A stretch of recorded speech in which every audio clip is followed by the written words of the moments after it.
looking at Windsor Castle in 1981, behind closed doors in a room most people will never ever see.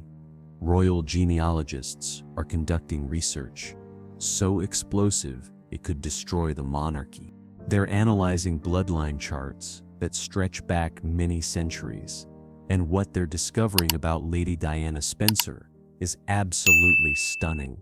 Her DNA carries royal heritage, so very pure, so powerful, it makes the Windsor family look like pretenders to the throne. Now, you will hear the part of the story no one ever truly understood. This isn't about tiaras or fairy tale weddings. This is about genetic evidence that's been locked in palace vaults for over 40 years. Evidence that proves Diana Spencer had more legitimate claim to the English throne than the entire Windsor dynasty. Before we dive into these shocking revelations that will completely change how you see the royal family, make sure you hit that like button if you're ready for the truth, and drop a comment telling me where you're watching from, because what I'm about to reveal has been buried by the most powerful family in Britain for decades. The official story says Diana was just a kindergarten teacher who got lucky, a commoner who married a prince. But that narrative is a carefully constructed lie. Palace records, leaked by insiders who couldn't stay silent any longer, reveal something extraordinary. Diana Spencer wasn't a commoner at all. She carried bloodlines that made her more royal than anyone sitting on the throne today. Let me take you back to 1980, before Diana ever met Charles. Royal genealogists were already tracking her, not because she was pretty or young or available, but because her DNA represented something the palace desperately needed: pure English royal blood, undiluted by the German heritage that the Windsors tried so hard to hide. You see, the Windsor family has a secret they've spent a century covering up. They're not really British at all.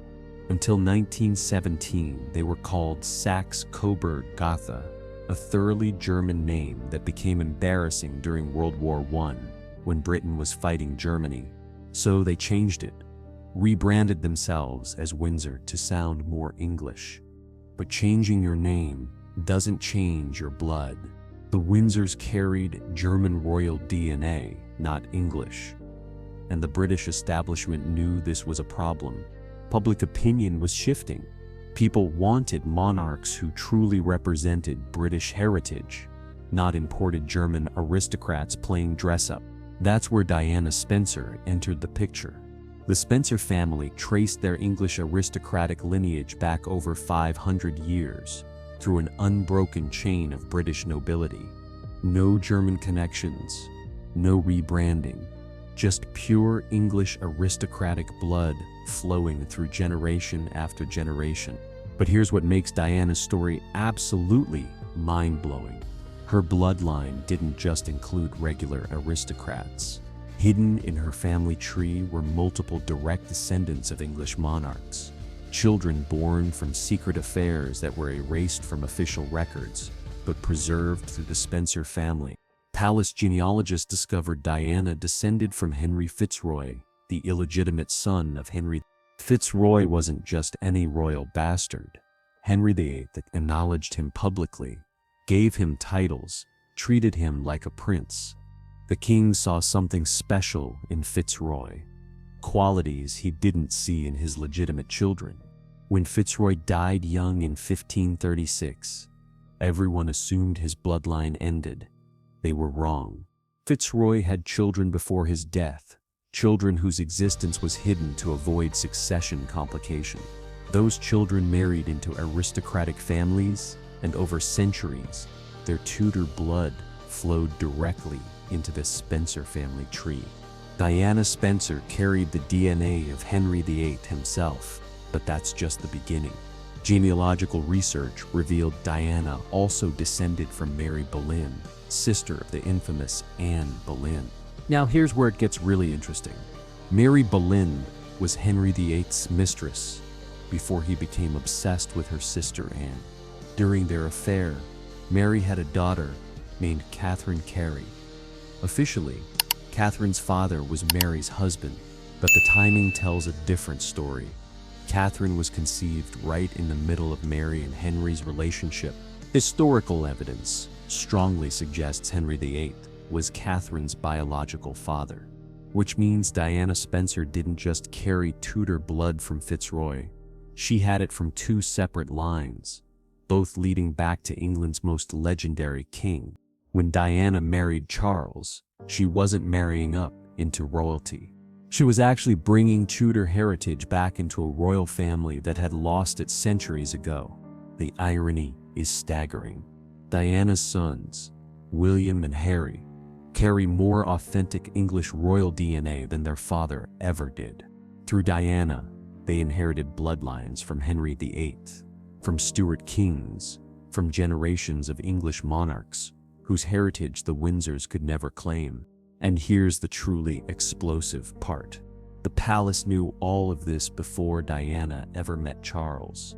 Secret genealogical reports from 1980, leaked decades later, show palace researchers had already identified Diana as the most genetically valuable potential bride in all of Britain. They ranked eligible aristocratic women by the strength and purity of their royal bloodlines. Diana Spencer topped the list by a massive margin. Her genetic profile was described in one report as the most significant concentration of English royal DNA outside the immediate royal family.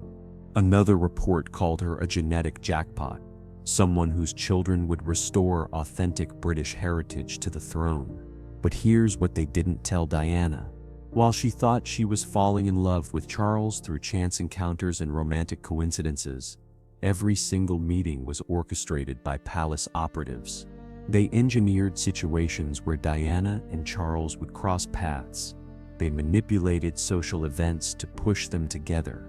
They created the fairy tale romance that millions of people believed was spontaneous. Diana was selected, not because Charles loved her, but because her DNA was exactly what the monarchy needed to legitimize itself as truly British.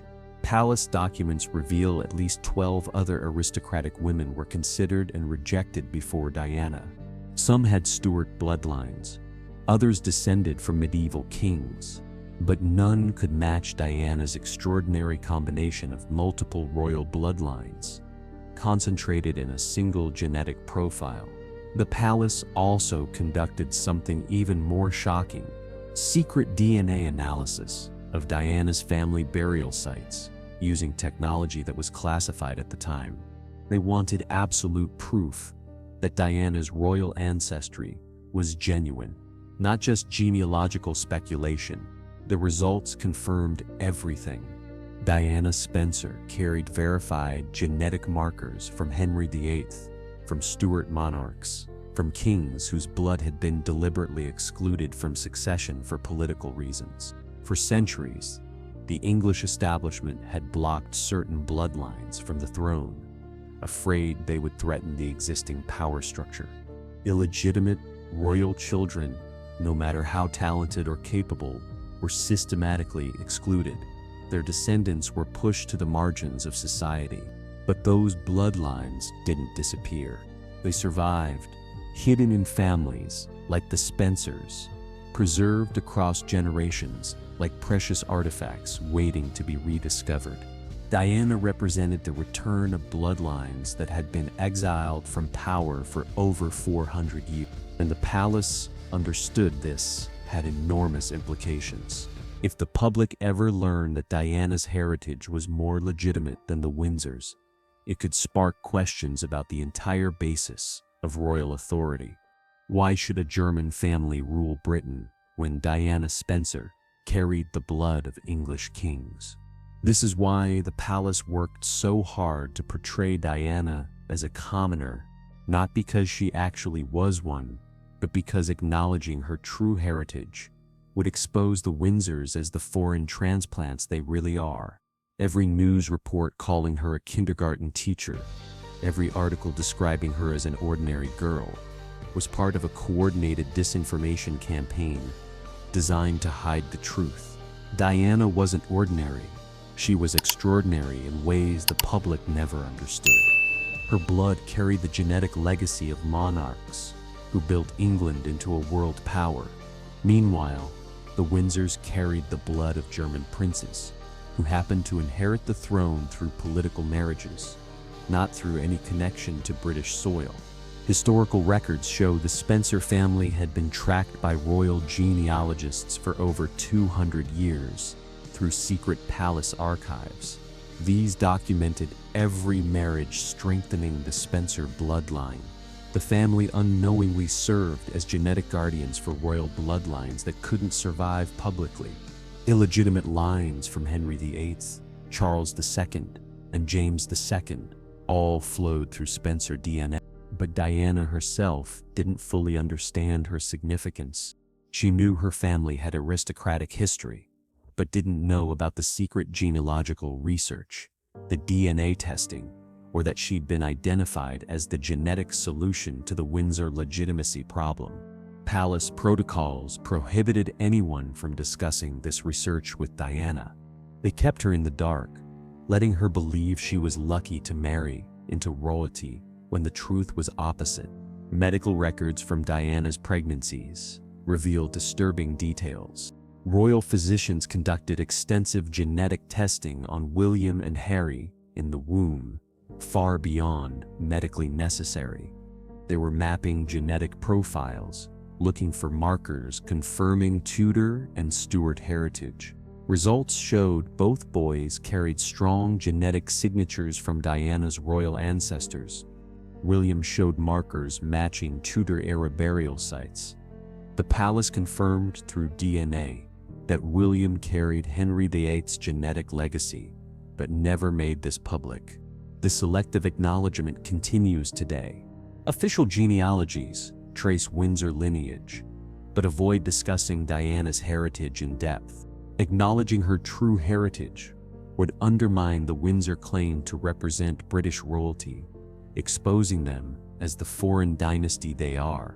Some historians believe the palace actually feared Diana's bloodline because it was too strong, potentially sparking a legitimacy crisis.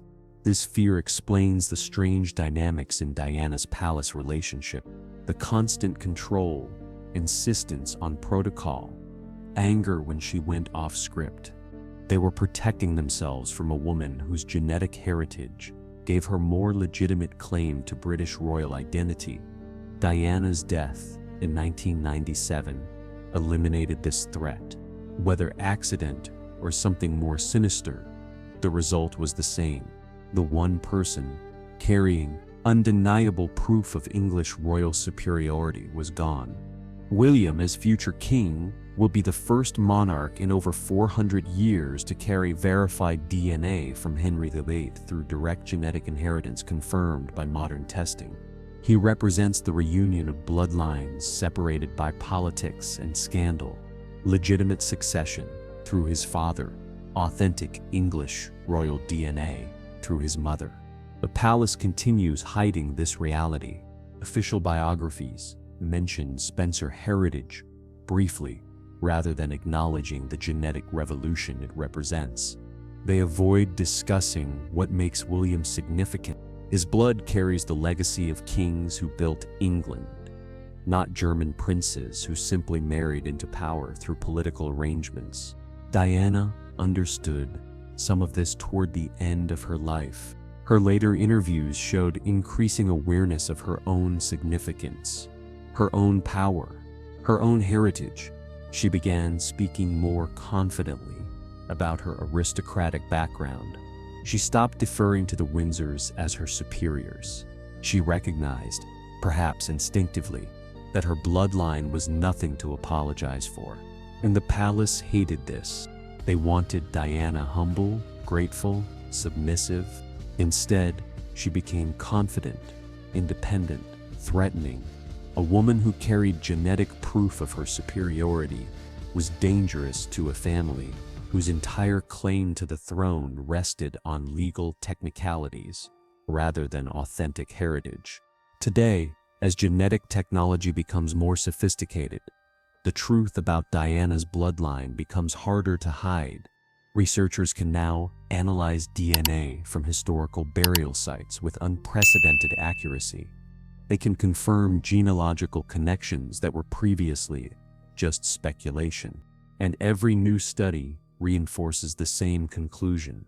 Diana Spencer carried royal bloodlines that were systematically excluded from succession, but preserved through aristocratic families for centuries. The Spencer family served as genetic guardians, protecting heritage that the establishment tried to erase. When Diana married Charles, she wasn't joining the royal family.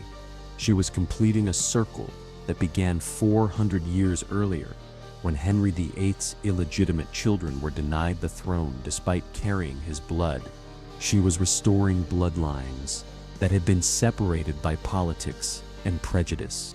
She was proving that true royal isn't about crowns and castles.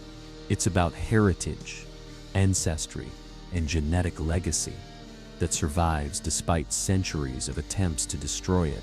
The pregnancy they celebrated wasn't just about continuing the Windsor line. It was about injecting authentic English royal DNA back into a family that had become too foreign, too German, too disconnected from the nation they claimed to represent. William and Harry are living proof that Diana's mission succeeded. They carry her genetic legacy forward, whether the palace acknowledges it or not. Every time William appears in public, he represents the return of bloodlines that were once considered too dangerous to inherit the throne.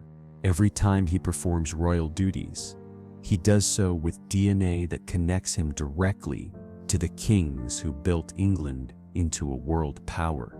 The palace can hide documents, they can suppress genealogical research, they can control official narratives, but they cannot erase genetics.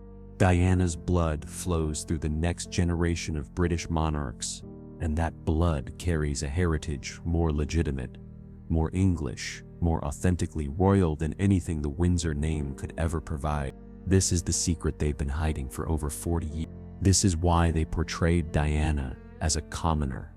This is why they minimized her heritage and controlled her image. Because acknowledging the truth would mean admitting that the Windsors needed Diana far more than she ever needed them. Her genetic legacy saved their dynasty. Her bloodline gave them the legitimacy they lacked. Her heritage transformed their foreign lineage into something that could finally claim to be truly British.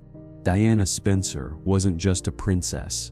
She was the genetic key that unlocked centuries of hidden royal heritage and changed the British monarchy forever.